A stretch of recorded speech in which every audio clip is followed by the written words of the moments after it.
Hello and welcome to The Big Picture. The man who inspired millions of people not just in South Africa but all over the world is no more. It is said that after Mahatma Gandhi, there has not been another leader who has been able to influence in such a positive manner. Nelson Mandela, who spent 27 years in prison before coming out and helped end the apartheid regime in South Africa, and went on to become the first president of a democratic multiracial regime. His decision to reconcile with the white supremacists who ruled and lorded over the non-whites averted what could have been a terrible race violence. Gandhi was a source of inspiration to Mandela, and India one of the staunchest supporters of the anti-apartheid movement. Today there is as much sadness in India at his passing away at the ripe age of 95 as in South Africa. Today we will discuss this man and his life, and more specifically how Gandhi and his life influenced Mandela.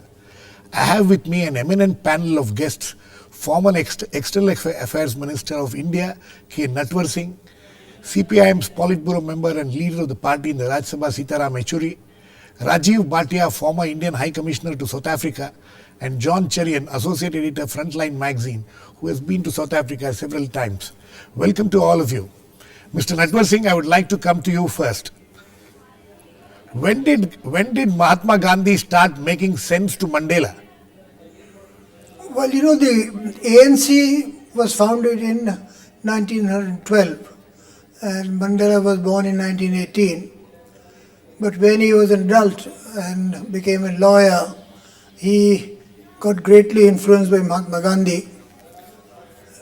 But later on, when they realized that to fight the apartheid regime of South Africa, peaceful methods, non-violence wouldn't work, then Mandela took to having an aggressive fight with the apartheid regime without losing his great respect and admiration for Gandhiji. Okay, so it's very interestingly said that as far as Mandela was concerned, he saw non-violence as a tactic, not as a principle. That's right. So, was there any contradiction in that? No, I think it's like the Indian situation. Everybody worshipped Gandhiji in the freedom movement, but they didn't accept the theory of many of his theories, particularly his penchant for having fasts or his insistence on the Chaka. Tagore had a lot of correspondence with him. Jawaharlal Nehru in autobiography says so, that on these things they just didn't agree. But the larger question was that Gandhi was indispensable to the freedom movement as Mandela was indispensable to the fight against apartheid in South Africa. When he went inside the jail, his biographers, people who have, he himself in many of the interviews, he says that he went into the jail as a very angry man. But when he came out, he was in a completely different frame of mind. During those period in the jail, was Gandhi in any way some kind of an influence? Was he reading Gandhi? Was he hearing about him? No, he had heard about him, read Gandhiji's works, and then he is aware of his 21 years in South Africa from 1893 to 1914, and he has certainly read Jawaharlal Nehru's autobiography, about which he writes at some length in his autobiography, Long Walk to Freedom. 27 years in the jail, he had plenty of time to reflect and think and work out his vision, which he put into practice when he came out to prison. And the grandeur of his life is seen, the fact that after 27 years of prison, he came out without bitterness and sought reconciliation and good neighbor relations. That is what is the highlight of his life, and that's what everybody remembers, that he came out not as a bitter man. Sitaram Yechury, what is it about Mandela that has had an influence on your life, or you think that his life and struggles, how will you describe it? Well, it's very difficult to describe it in a very pithy manner. But I think if there's one thing that you should really, it strikes you, is that his resoluteness and the fact that he had a singular aim. And when he joined the ANC in 1918, when he was born, when he was a little, in his teens, he went on to form the ANC Youth League, became a lawyer, went on to the Rivonia Trail, by which time he was a communist. He served as a member of the Central Committee of the South African Communist Party.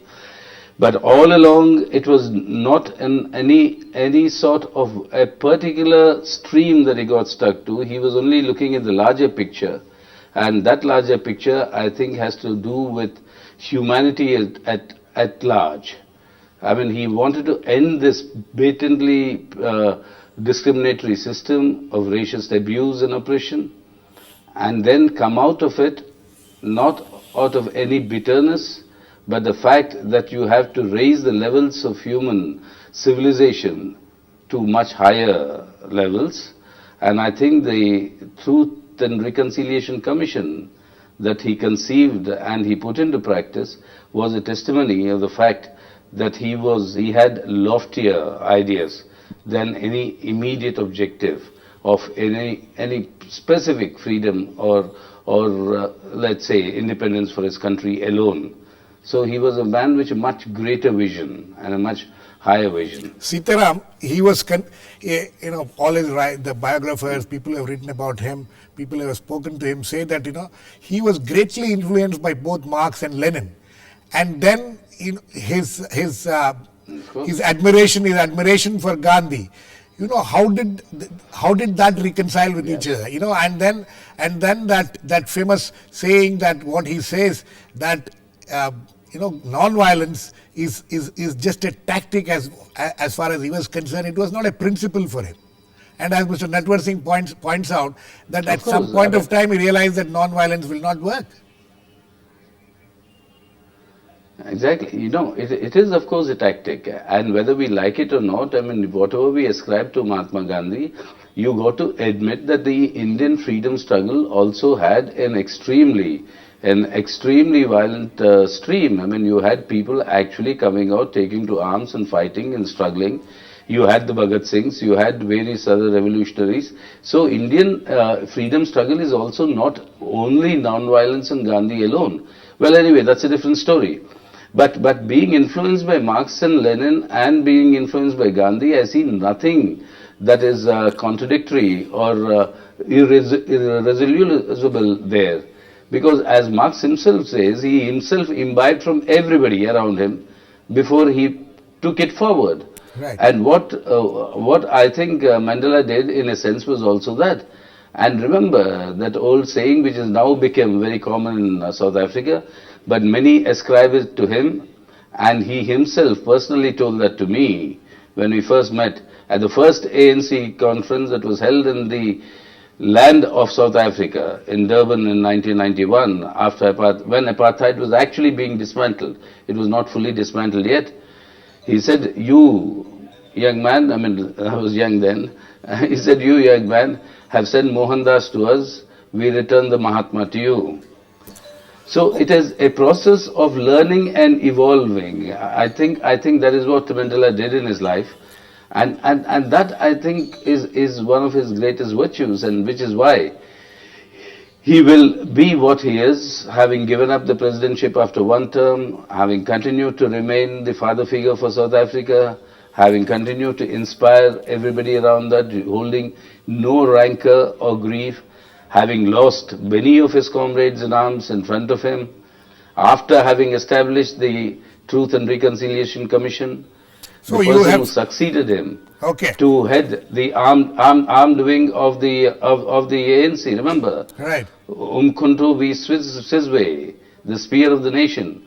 He was the first head of it, of the armed wing of the ANC. Right. And Chris Hani, who succeeded him, was murdered when he was talking about the Truth and Reconciliation commission, assassinated. That was the time when he it was a real challenge all for that. him. And then carried forward the transition. Right. Absolutely. And then he saw through the transition. Absolutely. transition. And I Mr. think that is a Okay, very I'll come back to Sitaram. You know, you and Natwar Singh both have had personal meetings and experiences with him. I would like you both to share that. Before that, let me go to Mr. Bhatia. Mr. Bhatia, your experiences with Mr. Nelson Mandela. Yes. What is it that you today, when you look back at your tenure in South Africa, what is it that you remember? Thank you for asking this. When I went to South Africa, President Mandela was no longer in office, but he commanded great respect and great sense of authority and influence in the country, far more than the incumbent president. Right. So there were many occasions when we had the chance to see him from very close quarters, to see him in action in public life. And I also had a one-to-one meeting with him. Yes. And the total picture that comes out, it is very vivid. It is that he was somebody who could connect with different kinds of people. Okay. Mr. Cherian. Cherian, in your long travels to South Africa, you have written quite a bit on what's happening there also. How successful do you think was he as an administrator in those 5 years that he decided to become the president? You know, when we talk of Gandhi and Mandela, one thing which is very clear is that unlike Gandhi, Mandela, took up the responsibility of administration. He became the president of South Africa. If you read many of the analytical stories that have come out after his death, yes, especially from progressive writers, Mandela was selected by the white establishment, by the international community, to be the president of post-apartheid Africa. Right. So that the system could be preserved. Right. The system of capitalism. And unlike in other southern African countries like Angola, Mozambique, Zimbabwe, the fight in South Africa was not a bloody freedom struggle. Right. I mean, freedom was virtually handed on a platter. And I think it was decided at the highest levels that Mandela is the transition towards, the change from one capitalist setup to another capitalist setup. So, as Frantz Fanon said, this has been the role of, liberation leaders in many countries, acting as a bridge from one capitalist system to another. Right. So you see that the legacy he has left is not a very good one. South Africa today is one of the most unequal countries in the world. There are criticisms also. There is this. Yeah. But I'm not saying that he did a lot of things. He was a man South Africa needed. Otherwise, as many of the other commentators said, there would have been bloodshed. Right. And he helped prevent that. But then he left a lot of problems unresolved, especially those of, say, land reforms. I was talking to some ANC youth leaders a couple of years ago and asked them who the heroes are. And surprisingly, they never mentioned Mandela. They mentioned Mugabe and Fidel Castro. Oh. So there is, a radical movement. Which the younger element seems to be, having a relook at this whole Mandela legacy. Yes, I think so. It looks like that. And the ANC is almost heading towards a split. Right. Let me get Mr. Natwar Singh in on this. Mr. Natwar Singh, is there some kind of a revision or relook at Mandela's legacy, which is going on in South Africa now? Well, it's too early to say so.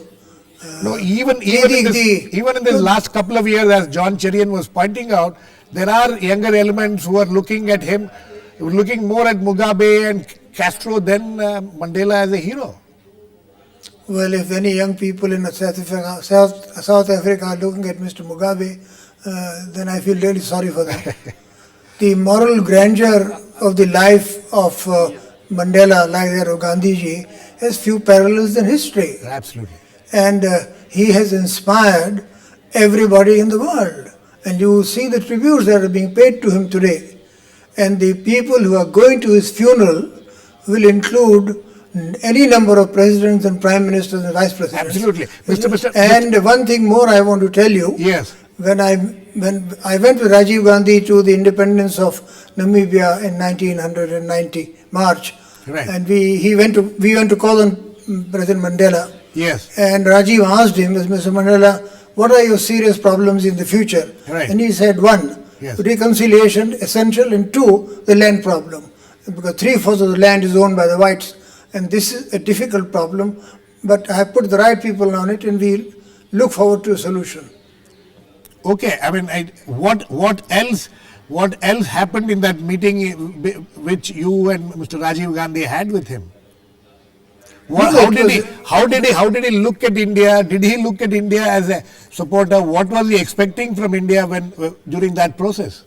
He asked Rajiv Gandhi to explain to him the Indian scene, and the former Prime Minister, I think, gave him a masterly overview of what is happening in India, both pluses and minuses. And Mandela said he was very grateful because his knowledge of India was hazy, because for 27 years he's been out of touch with what is happening in the rest of the world. Okay, Sitaram, in your personal interactions with him, Yeah. how much did India figure in his scheme of things? Well, India figured quite a lot. In fact, you see, the two things about him, I think, which we should keep in mind. One is, of course, that he was also the product of an international sanction that John talked about, which is absolutely correct.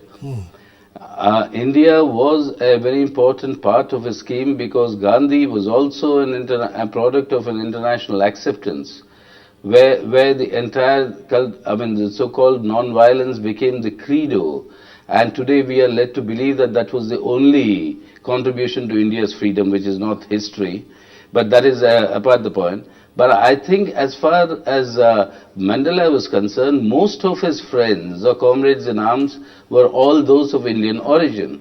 In fact, in the speech that he makes, the first speech that he makes as he walks out of Robben Island, where he talks of his salute to the Communist Party, and the people he names are people like Yusuf Dadu, are people like Ahmed Katrada, people who are all of Indian origin. So India had a very, very big role to play, and it was not only Gandhi, it was a lot to do with a lot of other revolutionaries who embraced communism and revolutionary principles in the South African conditions. But having said that, I think one point that needs to be underlined is that I think towards the end, when he was being released, his primary objective was to end this racist violence, oppression, and this sort of a hatred that is going on there, The apartheid because regime. of which the vast majority of the people in South Africa, the apartheid regime, because of which a large number of people were suffering. Now, that superseded any degree of social transformation that he himself was committed to as a Central Committee member of the Communist Party. So therefore, one of the unfinished agendas that he had all along, and I remember interacting in the time when he was actually handing over to Mbeki Right. as the President of South Africa. That was also in the mid-1990s, when he was... there was also the Congress of the Communist Party of South Africa, when he said jocularly, now is the time when he will celebrate and dance. But I said, what about the unfinished agenda? And he said, which one? I said, land reforms. He said, yes. And he became very, very serious. And he said, if you're not going to solve that problem, there'll be a new type of ghettoization, where the black youth will be ghettoized because they have no other future and they have no resources. The problem was there, he was cognizant, but unfortunately nothing was being done about it. And I think that is the problem, that is the hangover today in South Africa. Absolutely. It is And that is why I remember then, the Communist Party giving the slogan, to which Mandela was ambivalent, but he did not say this way or that way, when the slogan was that the Communist Party will not remain the lapdog of the ANC government, but it will be the watchdog. And that, I think, was a very significant moment when he realized the limitations, but then there's no undersaying or undermining that the role that he played in the actually lifting higher the values of human dignity and freedom. Okay, Mr. Bhatia. Mr. Bhatia, as an administrator and post after he left his presidency, you know, when you look at South Africa now, you think that at least part of his dream of creating a equal society there has been achieved to any extent. What is the state of blacks in that country now after 20 years of freedom? I think clearly much has been said about this by our two eminent panelists. Undoubtedly, the conditions of the blacks is far better than what used to be before the emergence of democratic South Africa, but obviously it is not perfect. But if you would allow me, I would like to make 2 or 3 points with regard to the time when Mandela actually retired from public life. That was 2004. He did this at least 2 or 3 times. Yes.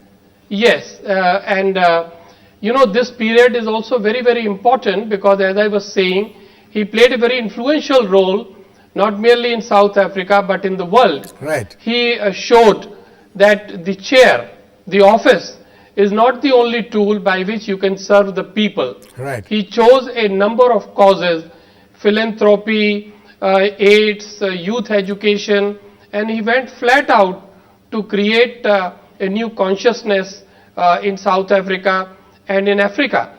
Then secondly, he brought Africa on the international radar.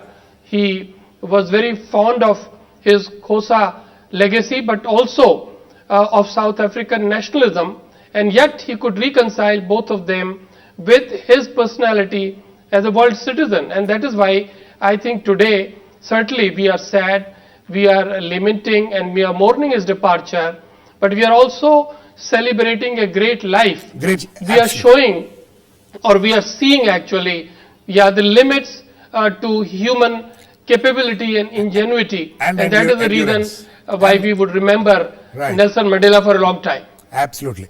Cherian, you know, you spoke about what is happening there at this point of time, the kind of differences, the kind of a different outlook towards Mandela. One of the criticisms against him was that when he became the president and he led the country for 5 years, you know, what is being seen today in that country, there are a lot of problems there, crony capitalism, they're talking of crony capitalism, they're talking of patronage system which has been, and they say that it was all started at his time.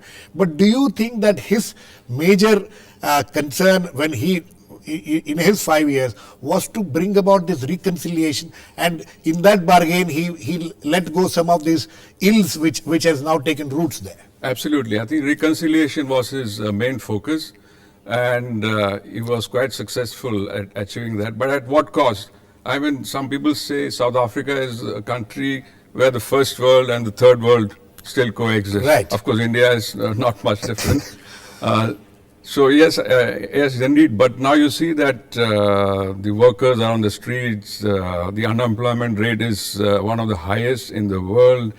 So you can't blame Mandela for all this. But Mandela had a small role, because after he became president, he forgot about the earlier promises the ANC had made to, promises on behalf of the poor, building houses for the land reform which you earlier spoke about. And 2 things I want to point out is the hypocrisy of the West. Now the West is praising Mandela and the ANC. They had termed him a terrorist. ANC was termed a terrorist organization. Right. And remember, Mandela in 2002 made a very strong statement criticizing the Americans, the proposed invasion of Iraq.